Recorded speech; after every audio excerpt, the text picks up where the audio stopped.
O nosso momento de reflexão de hoje, nós vamos continuar falando um pouquinho a respeito de perdão.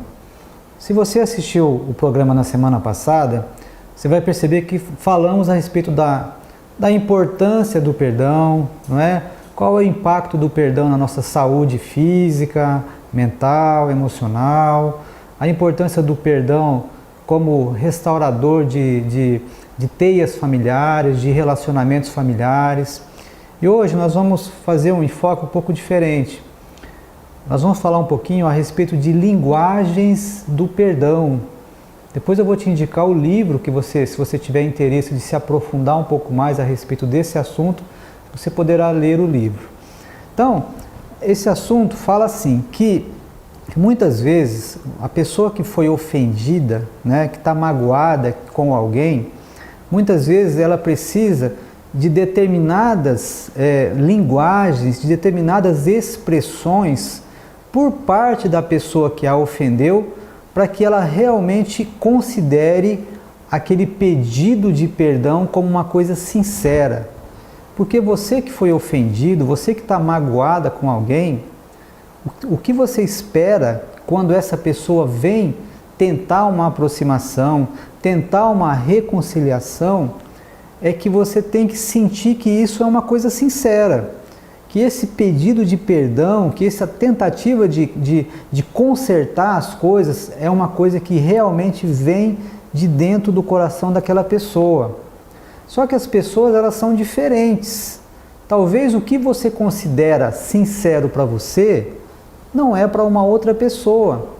E isso acaba gerando alguns problemas, porque às vezes, talvez isso já aconteceu com você. Talvez alguém te ofendeu e veio e pediu perdão para você, mas você não sentiu que aquilo era verdade.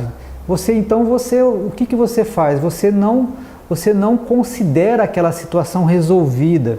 Você retém o seu perdão, você não considera que aquela manifestação de pedir o perdão foi realmente uma coisa verdadeira. Então, o autor desse livro que eu usei para fazer essa palestra, ele fala que existem 5 diferentes linguagens para que a pessoa possa pedir perdão. E a primeira linguagem são as manifestações de arrependimento.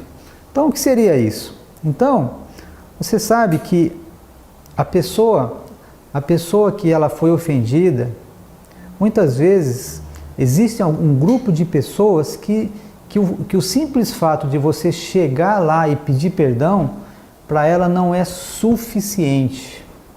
Ela não considera isso como uma coisa verdadeira. É necessário que haja por parte da pessoa que a ofendeu manifestações genuínas, manifestações verdadeiras de quê? De arrependimento. Se a pessoa não conseguir ver essas manifestações, ela não vai considerar aquele pedido de perdão como uma coisa sincera, como uma coisa real. Mas como que você que ofendeu alguém e que está precisando restaurar, como é que você pode manifestar o seu arrependimento? Primeira coisa, que você deve o quê? Ser específico. Ou seja, você tem que ir lá, pedir perdão, mas explicitar, dizer exatamente o que você fez que causou aquele problema. O pedido de perdão, ele tem que ser acompanhado, para essa linguagem do perdão, da noção exata do que você fez, para que a pessoa ofendida tenha a noção, saiba que você sabe exatamente onde que você pisou na bola. Então, quando você vai lá e fala, olha, eu vim aqui te pedir perdão, porque eu falei mal de você naquela situação para o seu chefe e eu me arrependo muito disso. Então, a pessoa que foi ofendida considera isso o quê? Como uma prova realmente de arrependimento, como uma prova que aquilo realmente está vindo de dentro do seu coração. Uma outra coisa que a gente tem para falar nessa linguagem do perdão é que você tem que evitar o quê? O mas. Como assim? Muitas vezes a gente pede perdão, mas a gente fala, olha, eu vim aqui te pedir perdão, mas eu agi daquela forma porque, ou seja, começa a tentar o quê? Encontrar uma justificativa, encontrar uma desculpa para ter agido daquela forma. E as pessoas que consideram essa linguagem do perdão adequada, elas não vão aceitar esses enfeites, elas não vão aceitar essas justificativas. Então, quando você for pedir perdão, evite o quê? Evite entrar em subterfúgios, evite entrar em justificativas. Peça perdão e pronto. Não fica tentando justificar o injustificável muitas vezes. Uma outra estratégia que você pode usar, se você perceber que a pessoa que você ofendeu, ela tem essa linguagem do perdão, dessas manifestações de arrependimento, e se você tem dificuldade de falar, de verbalizar, de expressar aquilo que você está sentindo, de manifestar de forma genuína o seu arrependimento, você pode escrever uma carta, né? Contando tudo que você fez, né? E pedindo o perdão. Quando você faz isso, você de certa forma você está reforçando um ato de sinceridade, né? E você está potencializando aquele pedido de perdão. Porque quando a pessoa recebe a carta, ela pode ler aquela carta, ela pode reler aquela carta, e ela começa então o quê? A metabolizar tudo que foi escrito lá, e ela pode então começar, as palavras que foram colocadas naquela carta, podem começar então a acalmar o coração dela, e podem então abrir o caminho para que ela possa liberar o perdão para você. A segunda linguagem do perdão é o que o autor chama de aceitação da responsabilidade. O que ele fala a respeito dessa linguagem? Sabemos que pedir perdão muitas vezes não é fácil, não é? Muitas vezes a pessoa que ofendeu alguém tem uma dificuldade extrema de pedir perdão porque ela considera isso às vezes como uma manifestação de fraqueza, que ela vai se tornar uma pessoa vulnerável, né? Que ela vai se rebaixar, mas isso são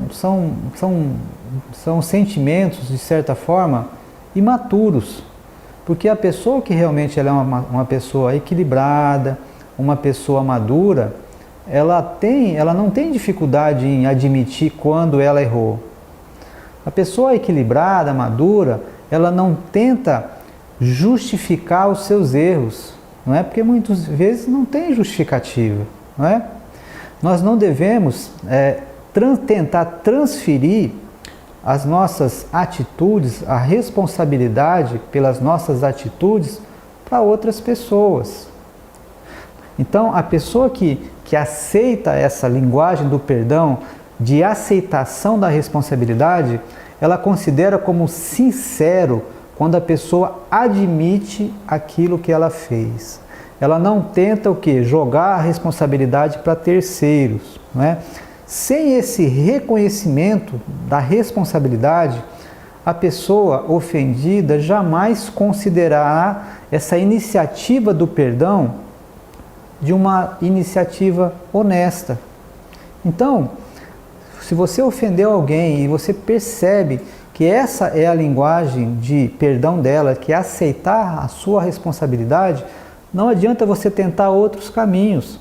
Você realmente tem que aceitar, não é? Você tem que dizer exatamente a tua responsabilidade, não é? E tentar então consertar e restabelecer o laço que foi rompido. A terceira linguagem do perdão, que o autor chama o quê? De compensação do prejuízo. Nós vamos fazer uma pequena pausa, voltamos a seguida com mais linguagens do perdão.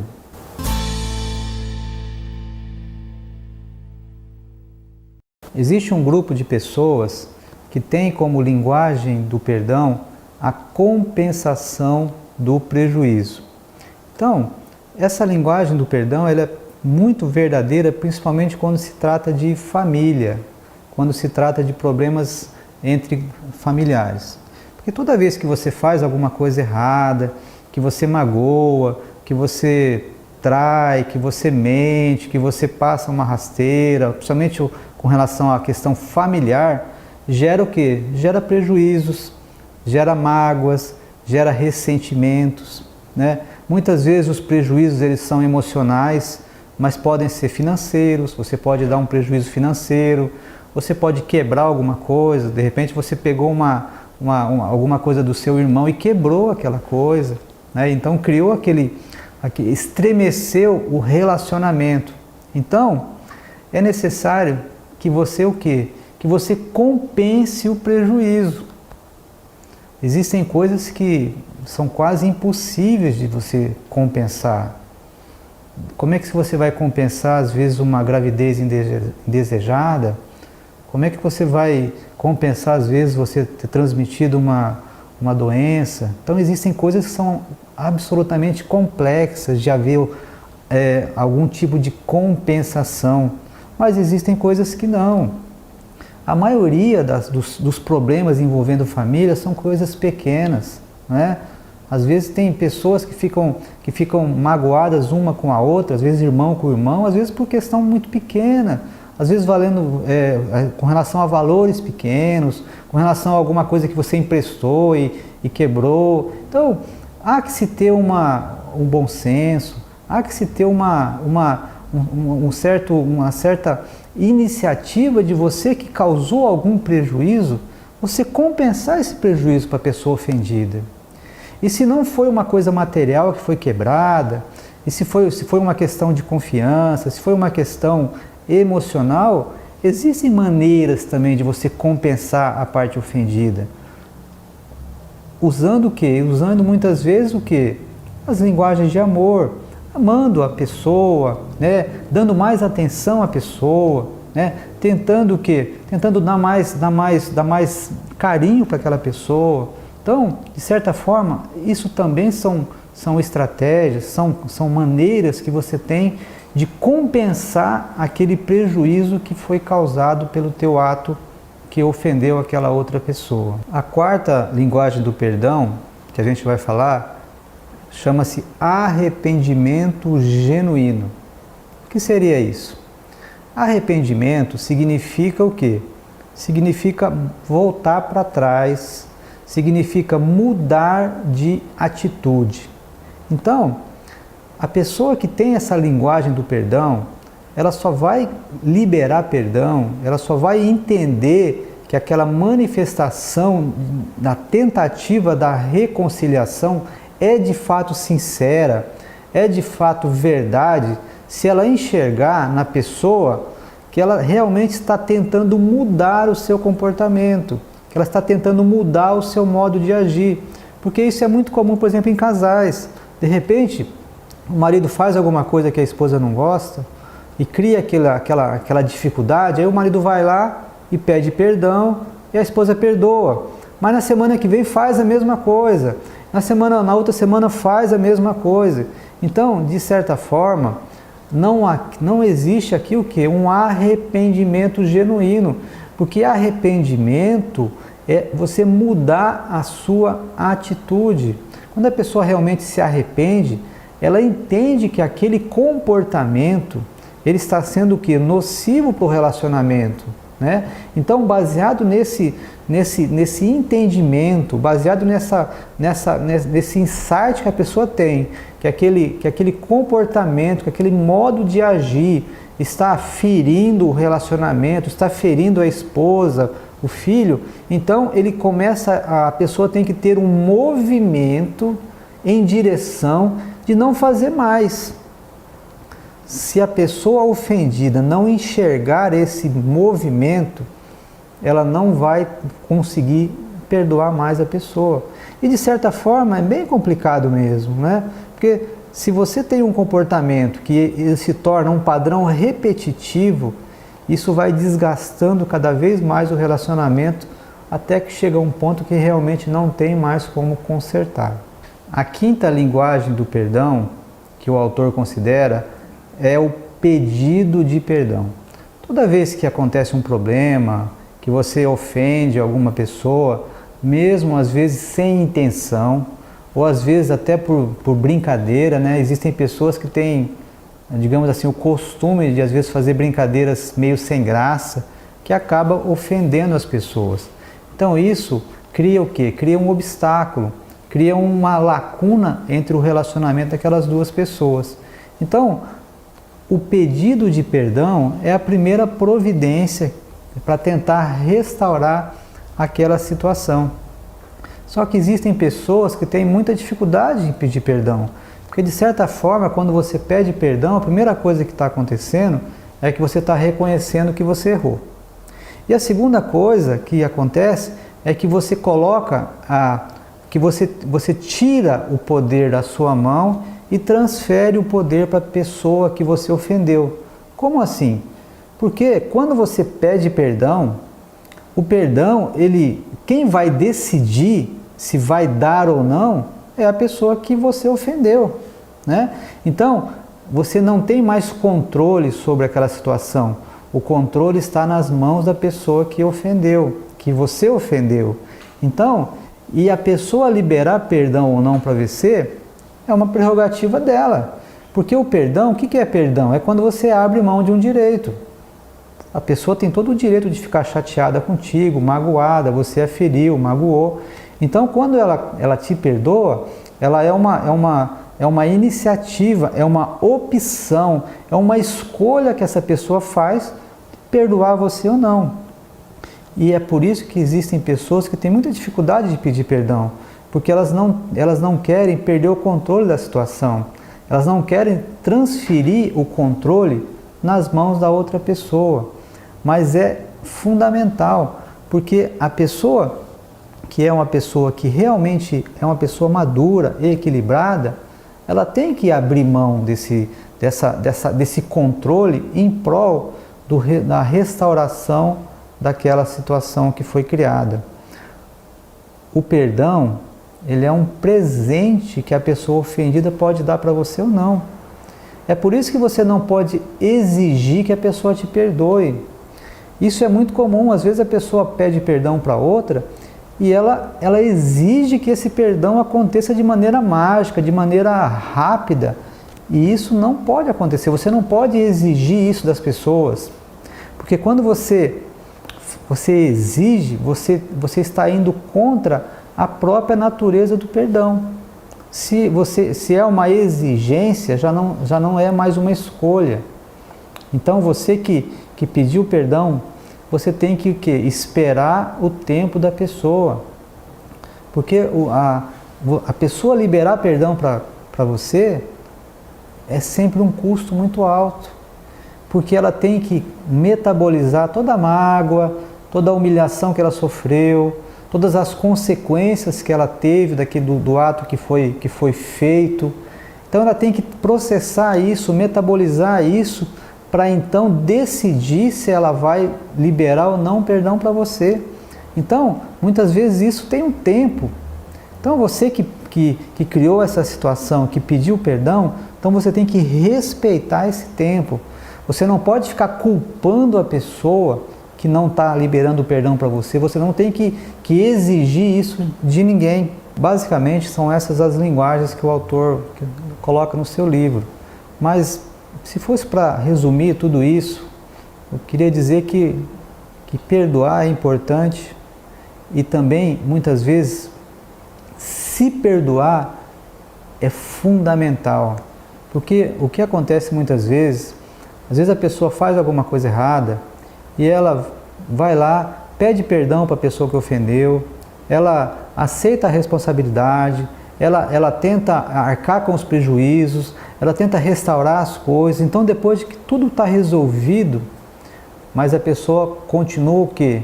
Se penalizando, ela não consegue se perdoar. E isso pode criar problemas emocionais muito sérios. A pessoa que não consegue se perdoar, ela pode ter muito problema de depressão, de ansiedade, Porque quando a gente começa a nos condenar, essa autocondenação, porque a nossa autoimagem foi manchada, é porque existiu o quê? Quando a gente erra com as pessoas, isso cria um desequilíbrio entre o que eu queria ser e o que eu de fato sou. E esse desequilíbrio entre o que eu fiz e o que eu queria fazer, entre o eu desejado e o eu atual, esse desequilíbrio é que gera essa ansiedade, é que gera esse sentimento de autopunição, de autoflagelação. Então, quando você consegue consegue se perdoar, então esse desequilíbrio ele some, porque você consegue o quê? Restaurar novamente a sua paz interior. É muito comum as pessoas não conseguirem fazer isso e elas começam a agir de duas formas. Ela começa o quê? A explodir. Ela tem tanto problemas com ela mesma de não se perdoar que ou ela implode ou ela explode ou ela implode, não é?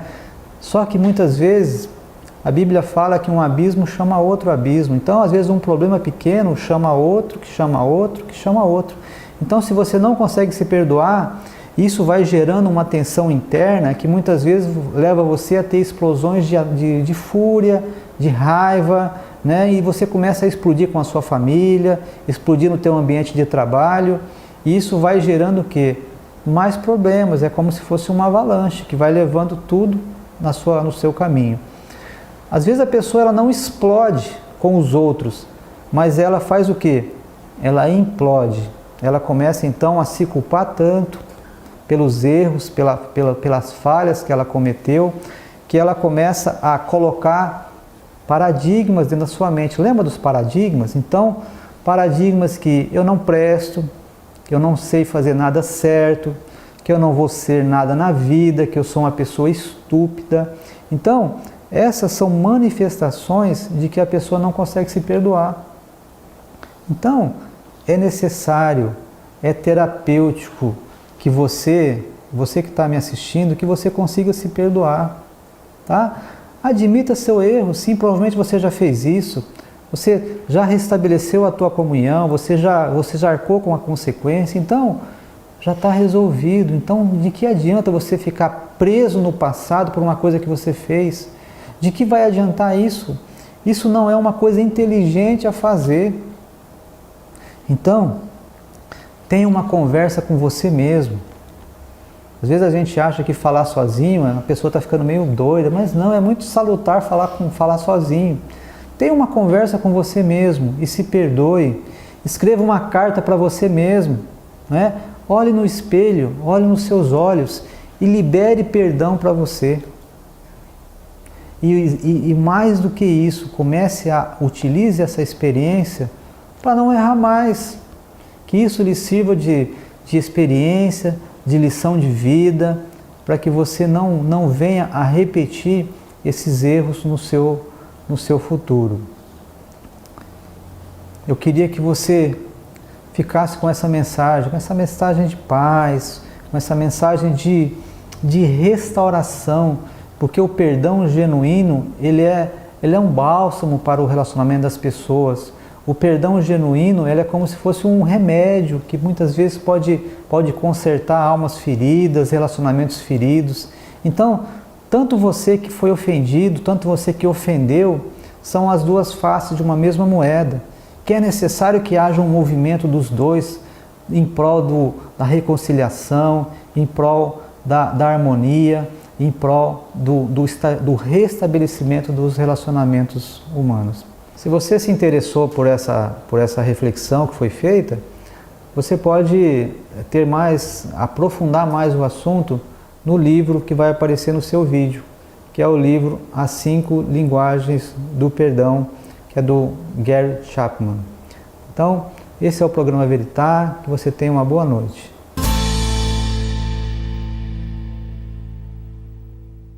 Queria compartilhar com vocês uma história, uma fábula maravilhosa que me foi enviado por uma colega de tempos de faculdade ainda. No ventre de uma mulher grávida havia 2 bebês e eles então começam a conversar um com o outro. E um deles diz assim: "Você acredita na vida após o nascimento?" E aí o outro responde: "Certamente, tem que haver alguma coisa após o nascimento. Talvez estejamos aqui principalmente porque nós precisamos nos preparar para o que seremos mais tarde." Aí o outro diz assim: "Bobagem, não há vida após o nascimento. Como que poderia haver alguma coisa?" "Eu não sei exatamente, mas certamente haverá mais luz do que aqui. Talvez caminhemos com nossos próprios pés e comeremos com a nossa própria boca." "Isso é um absurdo", responde o outro. "Caminhar é impossível e comer com a boca é totalmente ridículo. O cordão umbilical nos alimenta. Eu digo somente uma coisa: a vida após o nascimento está excluída. O cordão umbilical é muito curto." Aí o outro responde: "Na verdade, certamente há alguma coisa. Talvez seja um pouco diferente do que estamos habituados a ter aqui." Aí o outro responde: "Mas ninguém nunca voltou de lá depois do nascimento. O parto apenas encerra a vida e, afinal de contas, a vida nada mais é do que angústia prolongada na escuridão." Bem, eu não sei exatamente como será depois do nascimento, mas com certeza veremos a mamãe e ela cuidará de nós. "Mamãe? Você acredita na mamãe? E onde é que está essa tal de mamãe?" Aí o outro responde: "Onde? Está tudo à nossa volta. Nela, através dela, nós vivemos. Sem ela, tudo isso não existe." "Eu não acredito. Eu nunca vi nenhuma mamãe. Por isso é claro que não existe nenhuma mamãe." Aí o outro responde: "Bem, mas às vezes, quando estamos em silêncio, podemos ouvi-la cantando, ou sente como ela afaga o nosso mundo. Saiba, eu penso que só então a vida real nos espera e agora apenas estamos nos preparando para ela." Então essa é uma analogia interessante com relação à existência de Deus, não é? Então às vezes a gente não entende, às vezes a gente se questiona, mas no fundo a gente pode entender, perceber que Ele está à nossa volta, que Ele cuida de nós, que Ele nos alimenta e que Ele nos prepara para caminhar nessa terra e andar com os nossos próprios pés e alimentar-nos com as nossas próprias mãos.